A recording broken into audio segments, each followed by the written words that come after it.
राष्ट्रवादी शरद पवार गटाचे आमदार रोहितजी पवार हे राजकारणातली नीच पातळी गाठत आहेत।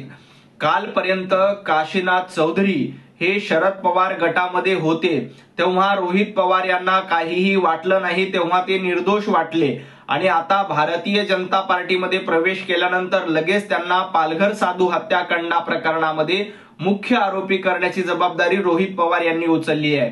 खरं तर काशीनाथ चौधरी यांचं कुठल्याही चार्जशीट मध्ये नाव नाही। सीआयडी, सीबीआय किंवा पोलिसांनी तपास केलाय, त्याच्यामध्ये कुठेही काशीनाथ चौधरी यांचा आरोपी म्हणून उल्लेख देखील नाही। त्यामुळे भारतीय जनता पार्टीमध्ये त्यांनी प्रवेश केलेला आहे। पालघर साधू हत्याकांड प्रकरणामध्ये 27 दिवस चौकशीला उशीर कोणी केला होता, तर महाविकास आघाडी सरकारने केला होता।